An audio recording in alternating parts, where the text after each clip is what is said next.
ciencia la dejé primero de GB, ¿no? Sé muy poco. No te va a hacer falta. De ciencia. No, porque no. No, aquí van a venir, se van a sentar, nos van a contar cosas.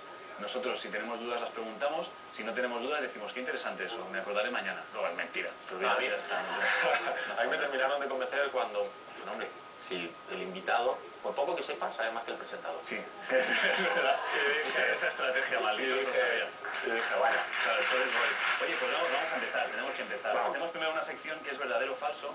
Lanzamos una pregunta a la gente que está en casa para que decidan si es verdadero o falso, y al final del programa damos la solución. Vale.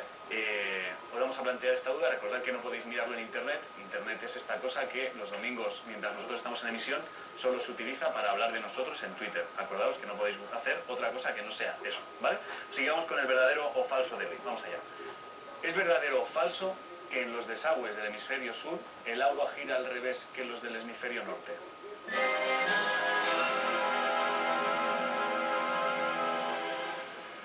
Me he trabado, pero han entendido la pregunta. ¿Tú qué opinas? Puedes mojarte, ¿eh? Luego al final veremos si es verdad o no. ¿Crees que es verdadero o que es falso? Que gira en dirección contraria. Bueno, dada mi amplia experiencia en desagües, me la voy a jugar, Vale. no, y diré que es falso. ¿Falso? Vale, lo contamos. Falso. Falso. Carlos dice que es falso. Ok.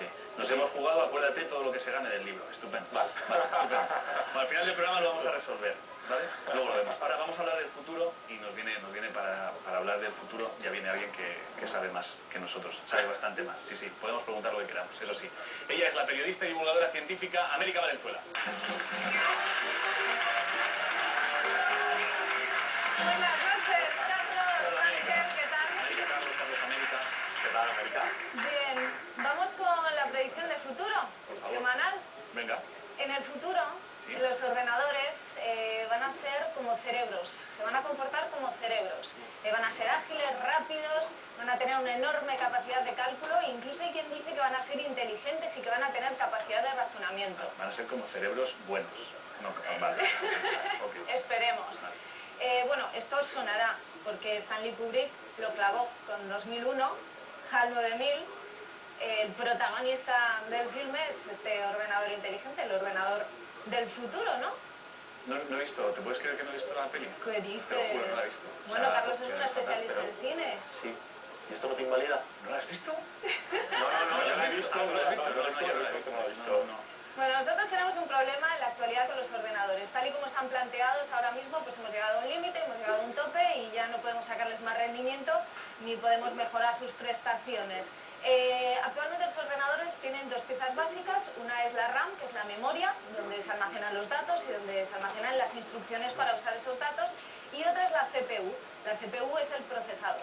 La CPU lo que hace es coger los datos de la RAM, hace las operaciones que tenga que hacer y luego si los resultados pues, son algunos datos útiles, pues los vuelve a almacenar ahí. Bueno, pues este modelo está ya que no da más de sí. Así que los científicos están buscando nuevas maneras, como reinventar el ordenador, y se les han ocurrido pues varias cosas. Uno son los ordenadores cuánticos, que eso, bueno, es un jardín en el que no me voy a meter mucho, porque es bastante Si no te metes complejo. tú, yo no te sigo en ese jardín. Pero vamos, en Tenía muchas resumidas cosas a decir, cuentas, pero paso. es en vez de utilizar el sistema binario de ceros y unos para codificar la información, lo que hace es utilizar un sistema basado en la física cuántica. Así resumiendo. Por cierto, que un español, Juan Ignacio Cirac, es uno de los científicos que destacan más en este campo a nivel internacional. Trabaja en el Instituto Max Planck de Alemania. Muy bien. Vale. Bueno, tenemos un español trabajando bastante lejos, a tope. Claro. Bueno, otro de las ideas que se les han ocurrido a los científicos son los chips neuromórficos, es decir, pues neurochips, y ahí es donde aparece el cerebro, ¿no? Neuromórfico. Suena ya... Suena a movida que no vamos a entender bien. No, a mí me suena que van a cobrar vida, van a tener... Van a ser, pues, como decíamos al inicio, van en la dirección de nuestra predicción del futuro, y es que funcionan como cerebros, ¿vale? Los cerebros, la capacidad que tienen es que pueden hacer operaciones paralelas. Tú, por ejemplo... No, tú, vamos a hablar de ti. No, lo has dicho tú. Sí, mira, tú ahora mismo, yo te estoy hablando y tú estás entendiendo el idioma, estás entendiendo las palabras que digo. Intento comprender el idioma. Se hace un esfuerzo. Claro, a ver, los conceptos que digo, pues los entiendes. Sí. A la vez estás pendiente de Ángel, del público. Si quieres, por ejemplo, coger la taza, sabes calcular la distancia que hay. Todo esto es un espectáculo que estás haciendo tú sin darte cuenta, y es que tu cerebro pues es una maravilla y eso es lo que quieres. Sí, ya está, y punto. Déjate llevar. Muy bien. Entonces esto es lo que quieren imitar los científicos. ¿En qué punto estamos? Bueno, pues por el momento han conseguido hacer un chip que imita a 1 millón de neuronas y a cientos de millones de sinapsis, que son, bueno, las conexiones con las que se transmiten información de neurona a neurona, ¿vale? Esto parece mucho, pero en realidad no es casi nada, porque un cerebro tiene 100.000 millones de neuronas. Así que bueno, todavía andamos un poco en pañales. ¿Qué estamos haciendo para ir saliendo al paso? Bueno, pues nos hemos inventado cosas como los superordenadores, que no son más que un montón de ordenadores tradicionales puestos a trabajar juntos en una sala, haciendo muchísimo ruido, dando muchísimo calor. Hay que refrigerarlos porque si no se funden. Ahí lo tenemos, son armatones gigantes. O sea, son muy guay, ¿no?, en lo que hacen, pero luego poniendo los nombres son muy flojos. Superordenador. ¿Cómo? Bueno, no sé, es como bueno. Es el Cray 1, es el primero que se inventó en el 76, está en Los Álamos, y bueno, este tenía una capacidad de operación de 80 millones por segundo. Bueno, nosotros en España tenemos uno, el Mare Nostrum, hombre, aquí mediterráneo donde los haya. Este tiene una capacidad de cálculo muchísimo mayor que en el 76. En un segundo hace pues lo que harían 400 millones de personas con una calculadora ahí tiqui tiqui tiqui en un año. Pero estás escribiendo el problema y él ya te lo ha resuelto.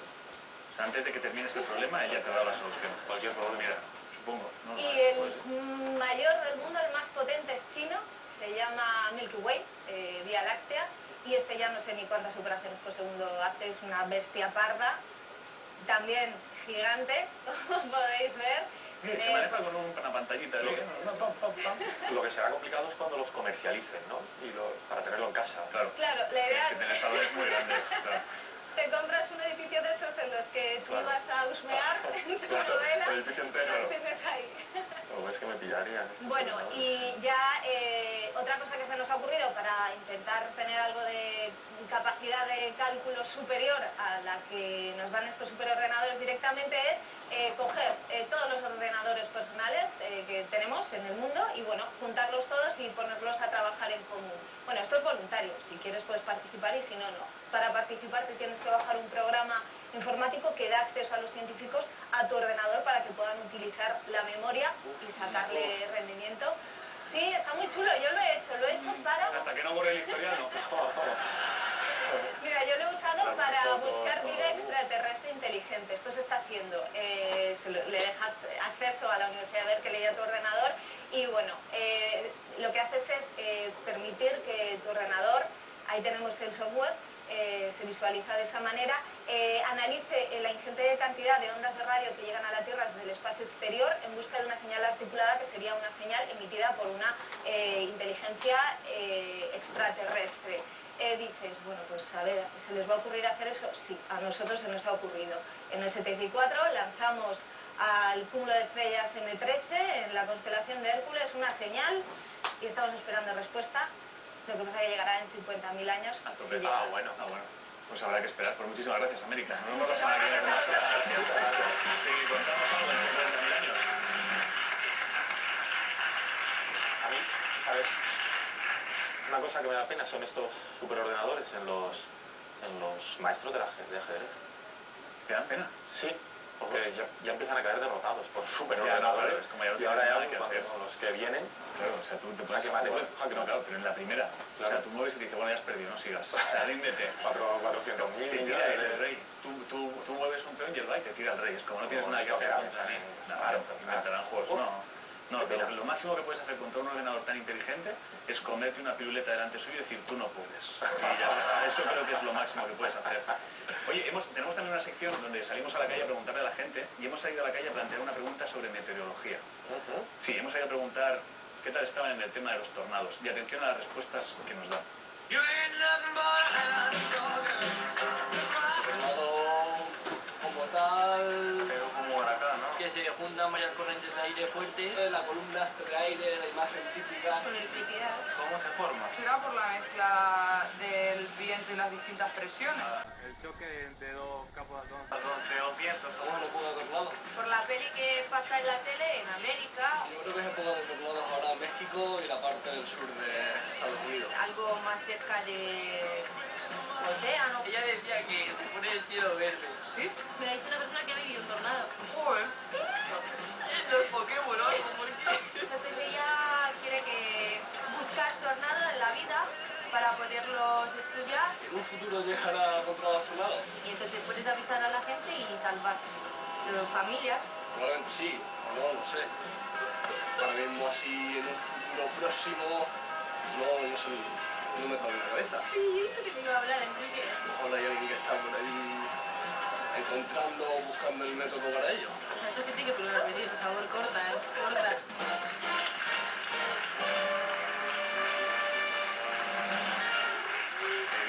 Lo mal que lo pasa a alguna gente.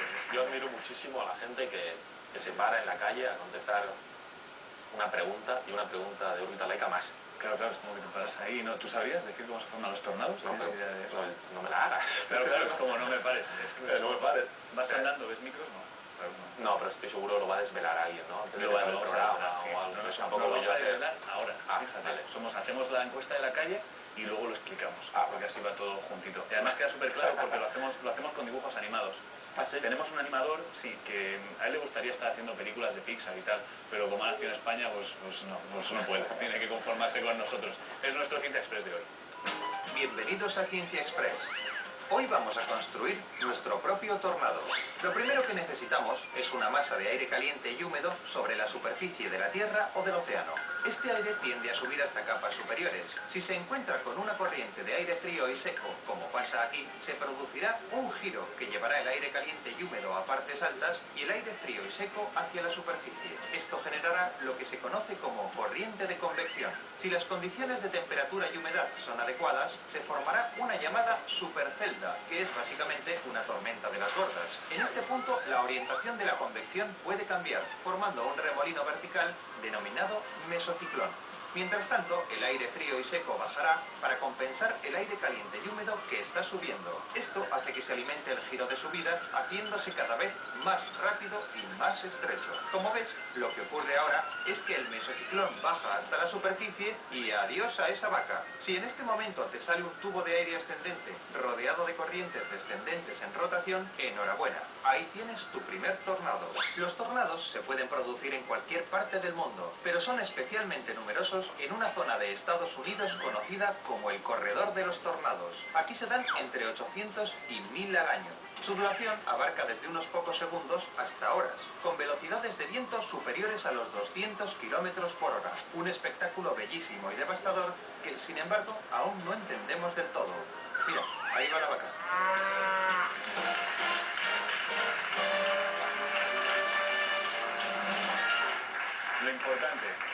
Lo más importante de esto, con lo que te tienes que quedar sí o sí, es que si alguna vez ves un tornado, te tienes que alejar de las vacas o las cosechadoras. Con que te quedes con esa información ya es suficiente. Y evitar que te caiga encima y... Claro, o sea, es alejarte o meterte bajo un puente, ese tipo de cosas. O sea, eso es lo que no habrás vivido un tornado por casualidad y estamos pasando por encima de esto. No, yo le pregunto siempre a todo el mundo. No ha vivido ninguna movida. No he estado en ese corredor de tornados. No es que si el programa cambiaba. O sea, me dices, yo me acuerdo cuando estuve en un tornado y eso, espera, ¿está en un tornado? No. Pues te voy a presentar ya a una persona que juega con la ciencia como otros juegan con el Candy Crush, o sea, en su trabajo. Es el periodista y divulgador científico Antonio Martínez Ron.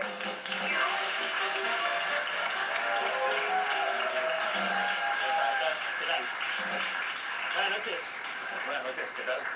Pues nada. Cuenta cosas, ¿qué traes? Sí, me toca, ¿no? A mí hablar. Bueno, hoy vamos a hablar... normalmente cuando se critica la ciencia hay alguna gente que dice que los científicos juegan a ser Dios. Y hoy es el día de quitarnos la máscara y decir la verdad. Efectivamente, vamos a jugar en órbita laica a ser Dios y vamos a ir directos a hacerlo. Vamos, veniros por aquí. Oh, qué chulito. Imaginad... Ojo, ojo. Y ahora verás por qué.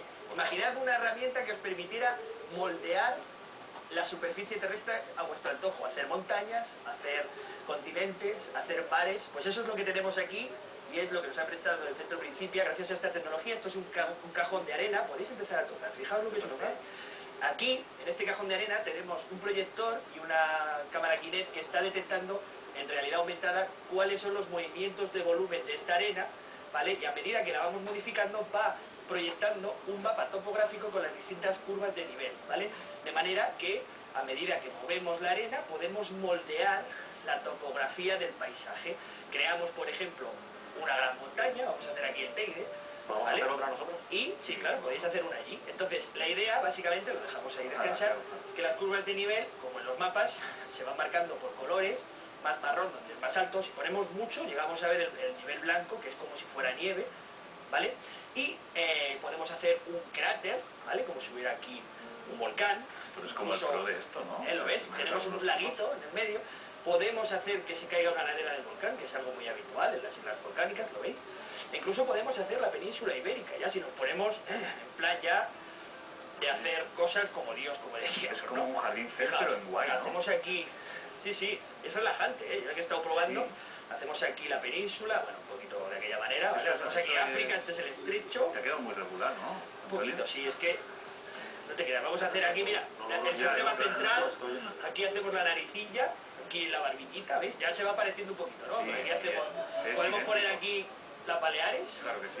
¿eh? Las dejamos por ahí. No, Y yo lo veo y digo... para que veáis que esto es jugar a ser Dios de verdad, voy a hacer algo que siempre ha soñado mucha gente, que es ponerle playa a Madrid. Fijaos, por favor.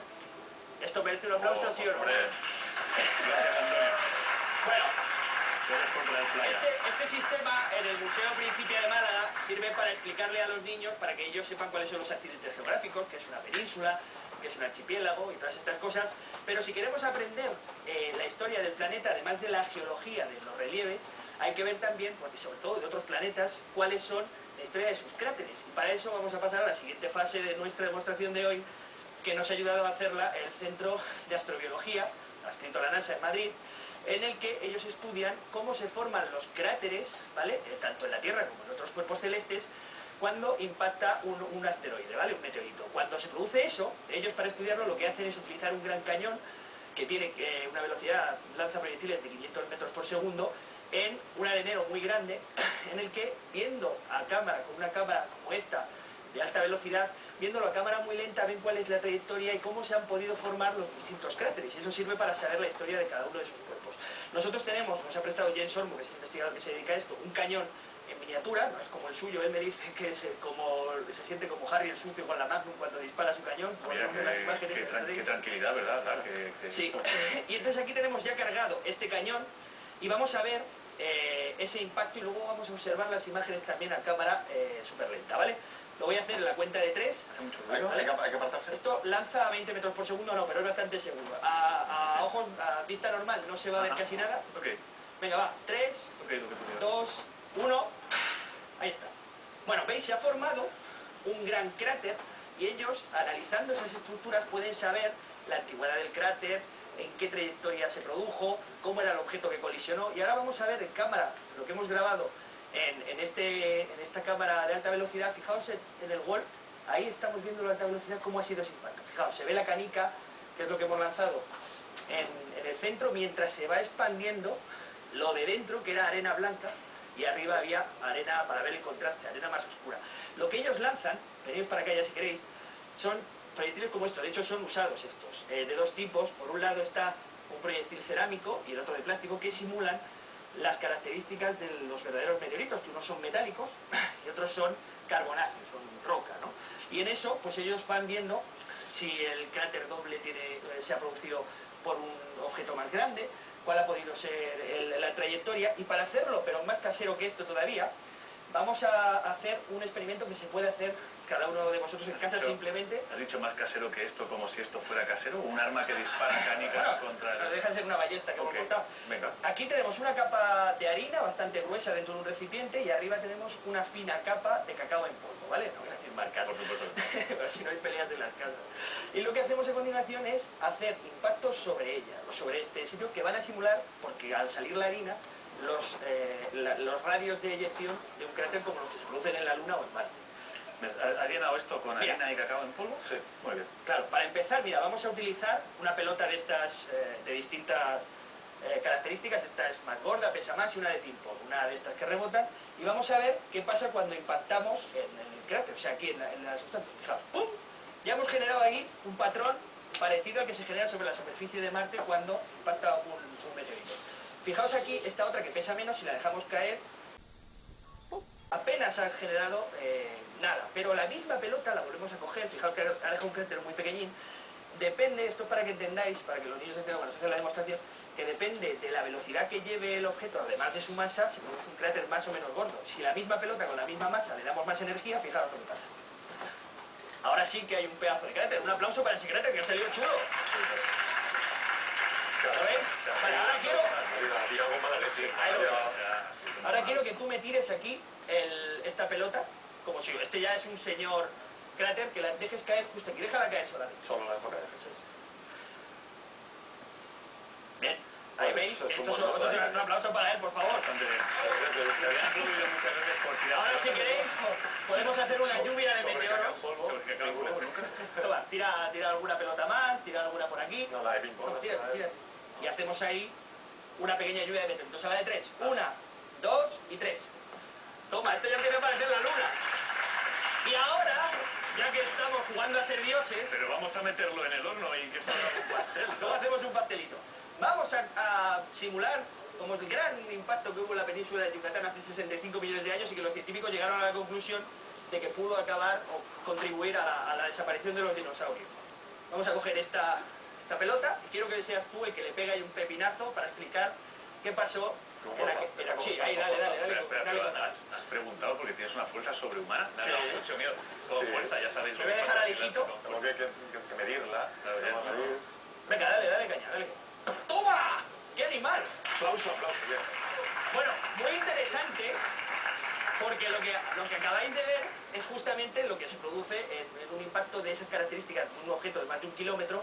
Es que en realidad en ese impacto que hubo en Yucatán, la atmósfera desapareció, se volatilizó, subió todo el material, se puso en órbita y estuvo durante muchísimos años tapando la luz de la Tierra, y contribuyó a la desaparición de los dinosaurios. Me encontraba Jens Ormo que un objeto de 1 kilómetro que pegara en el centro de la península ibérica, que hemos visto hace un momento, causaría un cráter de 10 kilómetros de ancho y barrería toda la península ibérica de la faz de la Tierra. Pues muchísimas gracias, Antonio, por dejarnos con este cuerpo tan agradable. Nos vemos la semana que viene.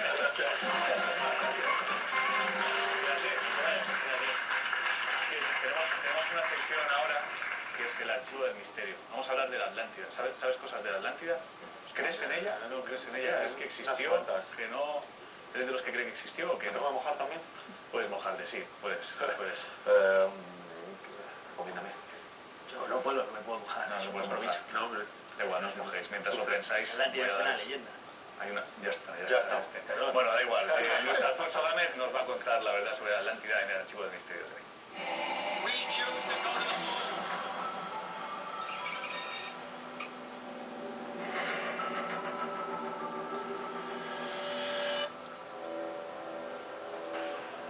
La Atlántida. El continente perdido hundido en el mar es considerado por algunos la cuna de los egipcios, los mayas, los aztecas y otros pueblos. Pero ¿qué sabemos realmente de la Atlántida? La verdad es que todo lo que sabemos sobre la Atlántida es gracias a este hombre, el filósofo griego Platón, que la mencionó por primera vez en sus obras Timeo y Critias. Según él, 9000 años antes de su tiempo existió una isla más grande que el norte de África y Asia menos juntas, que era el hogar de una avanzadísima civilización. Platón la ubica más allá de las columnas de Hércules, lo que nosotros conocemos como el Estrecho de Gibraltar. Los atlantes, que gozaban del favor del dios Zeus, navegaban por los 7 mares en busca de los más exóticos productos. Eran hombres de gran belleza e integridad, y las fachadas de sus templos estaban recubiertas de oro y piedras preciosas. Pero un buen día la ambición los cegó y decidieron conquistar el mundo.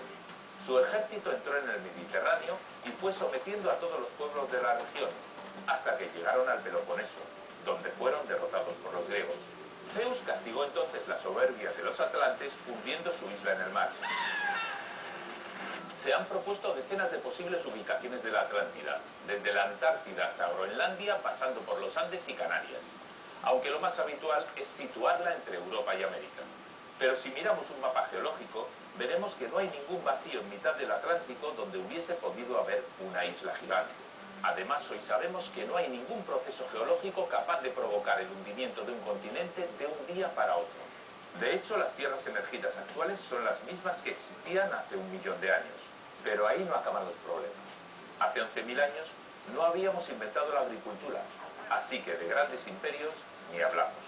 Es más, hay una razón de peso para pensar que los atlantes no pudieron ser derrotados por los atenienses, como dice Platón, y es que por entonces Atenas ni siquiera existía. La historia de la Atlántida, por tanto, no es más que un cuento moralizante sobre la grandeza de Grecia, de su ejército y de sus dioses. Es lo que hoy llamaríamos propaganda. Buenas noches.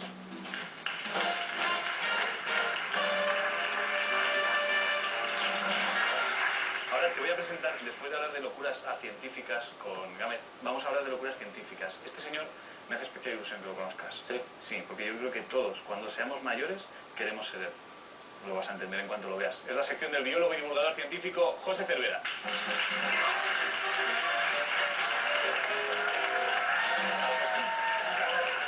¿Me vais a permitir que deje aquí unas cosas que traigo? Bueno, estaba yo preguntándome para qué habían puesto el cajón. ¿Verdad? Pues sabes, para sujetar estas cositas que estoy dejando aquí encima y que luego vamos a ver que tienen alguna cosa en común. Pero antes de hablar de esto, me gustaría haceros alguna pregunta que otra. Venga. ¿Vosotros sabéis por qué los romanos no tenían bicicletas? No, ¿verdad? No. Pues tiene que ver con la razón por la cual los egipcios construían sus edificios con las columnas muy juntas, o la razón por la cual hasta el siglo XIX los barcos no podían ser más que de menos de 100 metros de largo. Todo ello tiene que ver con algo sobre lo que no solemos pensar habitualmente, y es lo mucho que tiene que ver nuestro desarrollo tecnológico con los materiales que somos capaces de utilizar. Una buena parte del desarrollo tecnológico de la humanidad depende de ir aprendiendo a usar nuevos materiales. Nuevos materiales nos permiten hacer nuevas cosas. Por ejemplo, fijaos en esta imagen. Es un antecesor de la bicicleta, se llama la draisiana. Fue inventada en 1820. Vintage, hoy sería vintage. Sí, efectivamente. Podríamos imaginarnos a un hipster por Malasaña. Totalmente. Con una de estas, perfectamente. Pues fijaos, no hay nada en esa máquina que los romanos no pudieran haber construido. Una draisiana estaba hecha de madera y de hierro. Y los romanos tenían las dos cosas, tanto madera como hierro. Podrían haber construido una máquina como esta. Lo que no podrían haber construido es una bicicleta. ¿Sabéis por qué? Porque una draisiana, con esas ruedas de madera y de hierro, pesa demasiado para poder ser impulsada por una persona con un mecanismo de cadena. Para poder hacer una bicicleta necesitas un material más resistente que el hierro, el acero. Porque de esa manera puedes hacer la misma máquina con mucho menos peso. Los materiales son básicos, porque los materiales determinan qué es lo que podemos hacer y qué es lo que no podemos hacer. Por ejemplo, los egipcios tenían que poner las columnas en sus templos muy cerca unas de otras porque construían con vigas de piedra. Y el problema de las vigas de piedra es que, a partir de determinada longitud, el propio peso de la piedra la rompe la viga. Por tanto, tienes que colocar las columnas muy juntas unas de otras. Los barcos de madera no se podían hacer de más de 100 metros de longitud porque, a partir de ese tamaño, la madera se parte, no es capaz de soportar la tensión. No puedes hacer barcos de mayor tamaño a no ser que les proporciones un esqueleto de otro material, de hierro, o bien los construyas en acero.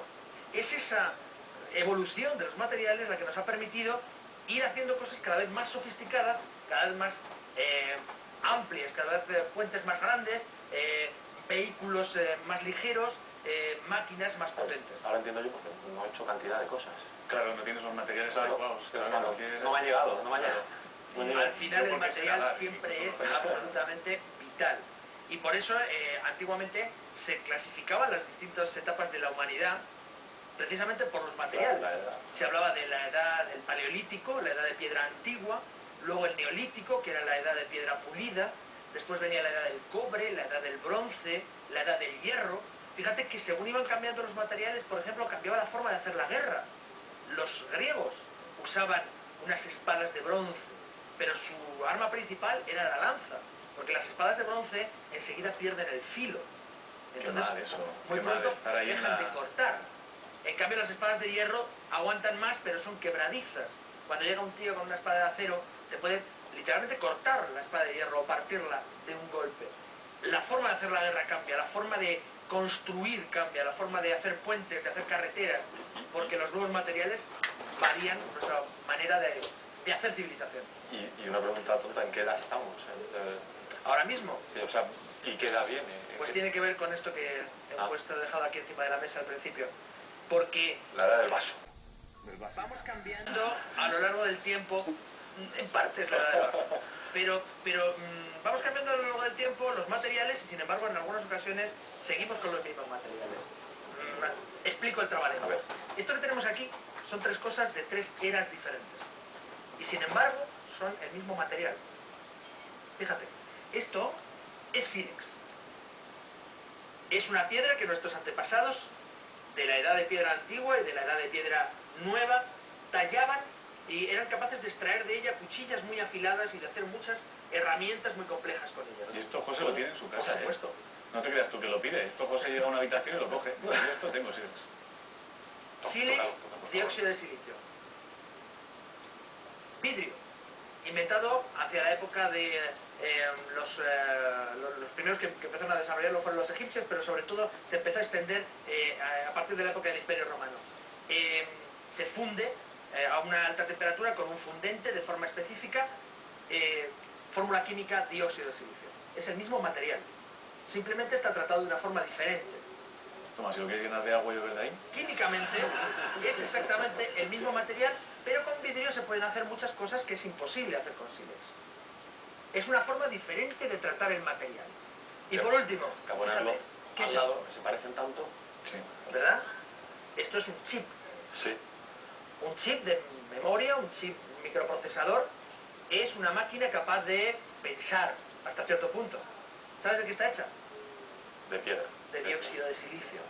Exactamente el mismo material que hace el vidrio, exactamente el mismo material del sílex, solo que este está tratado de una forma muy especial. El vidrio y esto se pueden hacer a partir de arena de playa, fundida, debidamente purificada, y en el caso del chip, contaminada con algunos materiales que hacen que ese mismo base, ese mismo material, sustrato, que es el dióxido de silicio, se convierta en una cosa capaz de procesar información y de almacenar información, capaz de, en pequeña escala, de pensar. A veces no es tanto cambiar el material, sino la forma de tratar el material. Pues muchísimas gracias, José. Nos vemos la semana que viene.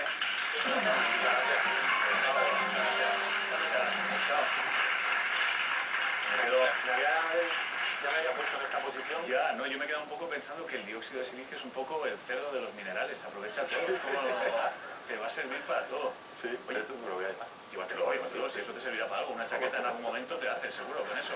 Oye, ¿tienes algún amigo o familiar camionero? ¿O amigos? No. ¿No? ¿Nadie? No.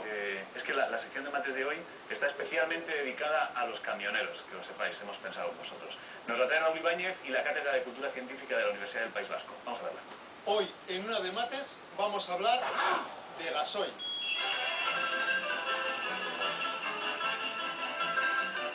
El gasoil es un elemento fundamental en la economía de muchas personas. Por ejemplo, en la de los camioneros.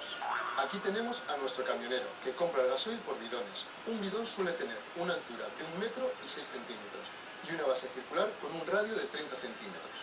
Un bidón es un cilindro y la fórmula para calcular su volumen es pi por el radio al cuadrado y por la altura. Eso quiere decir que el volumen de un bidón es aproximadamente de 300 litros. Como el litro de gasoil cuesta 1,2 euros, el bidón le sale a 360 euros. Pero entonces un día a nuestro camionero le da por medir el bidón y descubre que el fabricante ha modificado ligeramente sus medidas. Muy poco, lo justo para que no se note a simple vista. Ahora los bidones tienen 1 metro de altura, o sea, 6 centímetros menos, y un radio de 29 centímetros y medio, o sea, 5 milímetros menos. A priori, la diferencia no parece muy grande, pero por desgracia para la empresa de gasoil, nuestro camionero sabe matemáticas. Primero, aplica la fórmula del volumen del cilindro a los nuevos bidones y obtiene que el volumen de cada uno es de 275 litros. Eso quiere decir que hay una diferencia de 25 litros respecto al bidón original.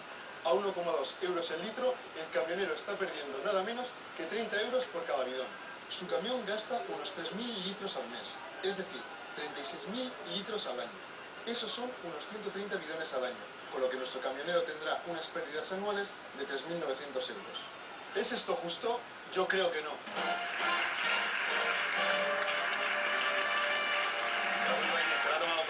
personal y se va a quedar encima del bidón hasta que se haga justicia, que lo sepáis, ya está. Te voy a presentar ahora a la última colaboradora del programa. La sacamos siempre al final para acabar como en alto, es como guau, ahora viene ese torbellino rojo de Orbital Laika. ¿Qué dicen los cuatro anteriores de este comentario? No lo oyen, porque cuando lo digo ya se han ido a casa, ni lo ven. Los anteriores no ven el programa, hacen su cosa y se van, por eso lo digo, les hago la pelota justo antes de salir.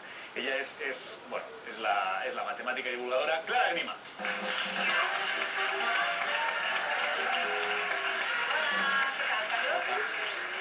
Muy bien. ¿Qué tal? ¿Qué pasa? Pues nada, aquí ¿Qué vengo. traes? ¿Cuántas cosas? ¿Cuántas cosas tan chulas traigo, verdad? Cuéntanos Pues cosas. hoy venimos a hablar de radiografías. ¿Tú te habrás hecho alguna vez una radiografía, no? Muchas. Muchas. Sí. ¿Sí? ¿Y Sí. eso? Bueno, no me Bueno, lo pues, me estoy metiendo. Patoso. Patoso, ¿no? Fútbol, patoso en general. Sí. Y eso... Y en el fútbol en particular, ¿no? Sí. Pues venimos a hablar de eso que tenemos aquí, de rayos X, y lo que vamos a intentar explicar es cómo funciona, pues eso, un aparato de rayos X. Como por ejemplo este, tan maravilloso que tenemos aquí, que es de principios del siglo XX, que lo inventó un español, Mónico Sánchez. Aquí tenemos el tubo de rayos X y aquí el generador eléctrico. O, esto yo como digo, es del principio del siglo XX, es precioso, una maravilla. Y ahora tenemos este tan monísimo que nos han prestado en Siemens, que es supongo que para una unidad de rayos infantil, ¿no? Aunque a mí me molaría que me hicieran una radiografía con la jirafita. Y la verdad es que el funcionamiento de un aparato de rayos X es muy simple en el sentido, a ver, te explico, de que funciona como una cámara de fotos. Tú te pones, lo que pasa que en lugar de con luz visible, se hace con rayos X, que son también onda electromagnética, de las que le gustan tanto a mi Ángel, pero como la luz visible, pero son un poquito más energéticas y tienen la capacidad de atravesar tejidos. Lo interesante, o lo que a mí me encanta, es cómo se consiguen los rayos X, o sea, de dónde compramos los rayos X, de dónde los sacamos, ¿no? Y ahí hay una ciencia, para mi gusto, chulísima, y os la voy a contar. Venga, porque estáis deseando, ¿no? Se vende, ¿no? No. Bueno, aquí tenemos el esquema básico de un aparato de rayos X, que como veis es un diseño muy simple, pero a la vez muy brillante, y lo que necesitamos es dos electrodos, un cátodo y un ánodo, cargados con distinta carga, y el cátodo, que es la parte que está en naranja, básicamente es un filamento, es una resistencia que lo que hacemos es, con corriente eléctrica, calentarla mucho, pues como por ejemplo el filamento de una bombilla, que lo que hace es calentarlo para que ilumine. Pues este cátodo, cuando lo calientas tanto, lo que hace es emitir una nube de electrones. ¿De acuerdo? Y esa nube de electrones llega al otro electrodo, que es esto que aparece aquí en gris, que es el ánodo, que está cargado positivamente, y claro, como tienen distintos signos, pues lo atrae. Tú eso siempre lo has oído, ¿no? Las cargas de distintos signos se atraen y tal, ¿no? Pues, sí, pues es verdad. Oye, eso es verdad. Pero el ánodo les tiene preparada una sorpresa. Ay, amigo. ¿Qué sorpresa? Pues lo que tiene es un disco de un material, normalmente es tungsteno, que tiene unos núcleos muy gordos, muy positivos, ¿no? Muy gordito y muy positivo ello, con mucha carga positiva. Entonces, vamos a ponernos ahora en el papel del electrón que viene, ahí todo acelerado desde la resistencia hacia el ánodo, ¿no? Tú imagínate que tú eres el electrón, es muy chiquitillo, tú te lo imaginas, ¿no? Te ponen el papel del electrón. Entonces, cuando te vas acercando al tungsteno, tú lo que ves, porque eres muy chiquitillo, es un núcleo, como he dicho, muy gordito ahí, muy positivo, y alrededor, orbitando, muy lejos, porque tú eres muy chiquitillo, eres muy lejos, unos electrones de tungsteno, ¿de acuerdo? Entonces, cuando te acercas, pues puede ocurrir que al acercarte le pegues a un electrón del tungsteno y lo quitas de su sitio. Entonces, al quitarlo de su sitio, vendrá otro a reemplazarlo y ahí está el rayo X. Porque cuando el colega del que tú has quitado de en medio baje a una órbita inferior a reemplazarlo, emite un fotón de rayos X. O sea que soy chiquitillo pero matón. Pero matón, efectivamente, hombre. De ahí viene el refrán, eres más apañado que un electrón acelerado. O sea, un electrón acelerado. Refranes de científicos. Bueno. Y eso queda muy bien, tú lo dices una barbacoa, te suele quedar solo, ¿no? Pero bueno, más carne para ti. Bueno, pero lo voy a decir, la próxima Navidad lo digo. A tu cuñado, eres más apañado que un electrón acelerado. Bueno, pero si en lugar de darle un electrón, eso es si tú vas y te pegas contra un electrón del tungsteno. Pero si en lugar de irte contra el electrón del tungsteno, lo que más veces ocurre es que te vas contra el núcleo, que es muy gordito, muy positivo y que va a intentar atraerte. Entonces, al intentar atraerte, te va a frenar y te va a cambiar de trayectoria, porque de trayectoria no, de trayectoria. Trayectoria no sé lo que es, pero lo definimos cuando haga falta. Entonces, cuando el electrón se vaya acercando al núcleo todo gordito del tungsteno, el otro lo va a frenar y lo va a desviar, porque tiene mucha carga, mucha fuerza. Entonces, en ese cambio de trayectoria, otra vez, fotones de rayos X, que es lo que necesitamos para hacer una radiografía. Chulísimo, ¿no? Chulísimo, entonces cuando sale la enfermera y de la No, bueno, todo eso lo hacemos. Sí. No, hombre, todo eso es lo que conseguimos, el haz de rayos X, que es lo que le vamos a poner a tu cuerpo. Bueno, todo eso dentro de una cajita de plomo, porque los rayos X no son muy recomendables. Entonces, estos rayos X, como hemos dicho antes, tienen la capacidad de atravesar algunos tejidos. Entonces, los tejidos muy blandos casi no absorben rayos X, entonces traspasan mucho y se ven casi negros en la placa. Y los tejidos que son muy densos, como por ejemplo los huesos, que tienen calcio, que es una cosa muy densa, absorben mucha radiación ellos y entonces no dejan traspasar casi ninguna. Y por eso la placa, los huesos, aparecen casi blancos cuando te haces una radiografía. Qué bonito, pues muchísimas gracias, Clara, por explicarnos cómo funciona. Pues Nos vemos la semana que viene. Cuando te rompas algo,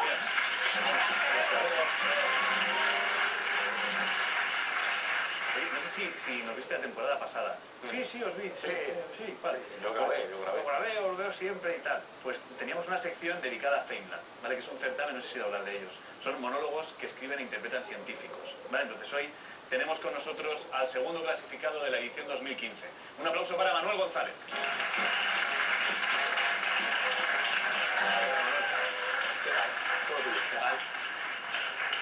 ¿Qué tal, Manuel? Muy bien. ¿Cómo estás? Encantado de estar aquí. Enhorabuena. Muchas gracias. Oye, te tengo aquí apuntado que eres astrofísico molecular. Efectivamente. ¿Eso es que puedes leer el futuro en las moléculas o qué es No, exactamente? de aquí digamos. La astrofísica molecular es la rama de la astronomía que se dedica a estudiar la composición química de los astros, ya sean nebulosas, planetas, galaxias, etc. Y lo de meterte en la comedia, ¿por qué de pronto? Pues porque siempre he sido muy payaso y un día... ¿no? Ya que hablamos de todo un poco. Y un día hablando con mi jefa me dijo, pero si tú eres muy salado, entonces ella sabía que estaba este concurso y me dijo, preséntate, que yo creo que vas a hacer un buen papel. Le pasa algo parecido a los periodistas que escriben libros, por ejemplo. Ya, son gentuza. Gente que se mete en otros... Maldita sea, he oído hablar de uno que saca... Bueno, en fin, déjalo. Ahí tienes tu escenario. Adelante, todo tuyo.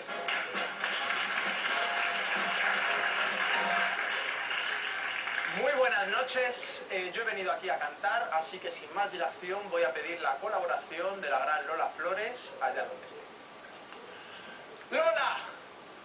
¡Poséeme!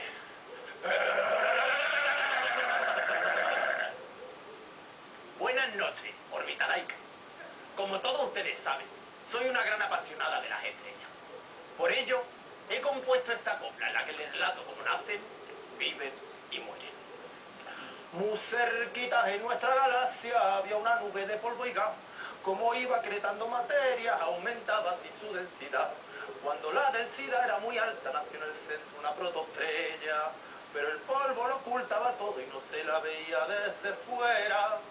Y a un gacho muy salado se le vino a ocurrir. ¿Y qué tal si intentamos mirar con este invento que tengo yo aquí?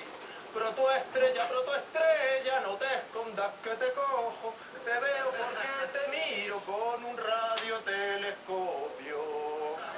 Siga acretando materia a este ritmo extraordinario, pues pronto tendrás en torno un sistema planetario.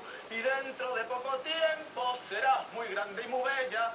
Ya no te ocultará el polvo, lo habrás acretado todo. Serás una gran estrella. Las estrellas brillan porque están transformando el hidrógeno en helio mediante reacciones de fusión nuclear.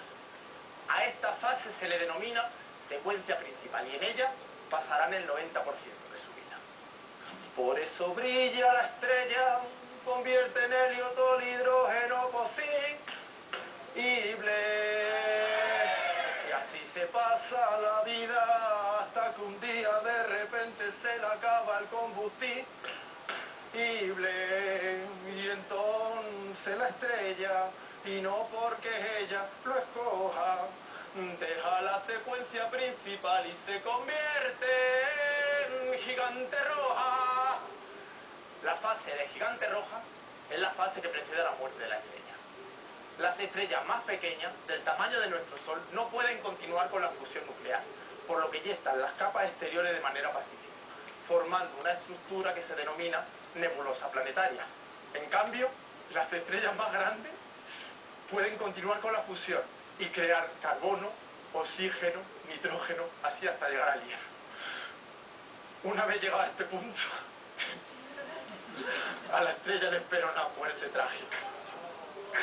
¿Qué tiene la supernova que cuando explota ella está gases a borbotones? Con material procesado enriquece en medio donde se encuentran hasta cationes. Y el proceso otra vez vuelve a recomenzar cuando se va condensando el gas interestelar y así una y otra vez, pero al final siempre explota. ¡Ay, qué muerte tan cruel! Una explosión gigante y tremenda, la explosión de supernova. Muchas gracias. Qué crack, a mí mucha rabia, tío. Es gente lista, además graciosa. Yo acabaría con ellos ya. O sea, es como... O sea, decidid, o sois listos o sois graciosos, pero las dos cosas no, porque venís aquí a machacar a los demás. Mira, me parece las bolas que nos da Antonio. con eso, sí. Al siguiente que venga a decir, túmbate en el cacao, en la harina, por favor, túmbate ahí. En fin, oye, estamos terminando ya. Solo ahora lo que nos queda por resolver ya es para qué lado se escurre el agua de los lavabos del hemisferio sur. Vamos a ver la solución ahora mismo, vamos a comprobarlo. ¿Es verdadero o es falso que en los desagües del hemisferio sur el agua gira al revés que en el hemisferio norte? Seguro que lo has oído. Es probable incluso que hayas visto algún vídeo en YouTube demostrándolo. En el hemisferio sur, dicen, el agua gira en el sentido de las agujas del reloj, mientras que aquí lo hace en sentido contrario. Este portentoso fenómeno se debe al llamado efecto Coriolis, que viene a decir que un objeto ve desviada su trayectoria por la fuerza de rotación de la Tierra. Esto es muy real y afecta a las masas de aire y a las corrientes oceánicas. Pero, ¿sabes qué? El efecto Coriolis no afecta a los desagües. Para que lo hiciera, tendríamos que construir un desagüe de proporciones gigantescas. Piensa esto, si el efecto Coriolis influyese sobre eso, en el Ecuador el agua no giraría en ninguna dirección. Y sí que lo hace, claro. Conclusión 1. La dirección del agua en un desagüe depende de multitud de factores, ninguno de los cuales es el hemisferio en el que se encuentre. Conclusión 2. No te creas todo lo que ves en YouTube.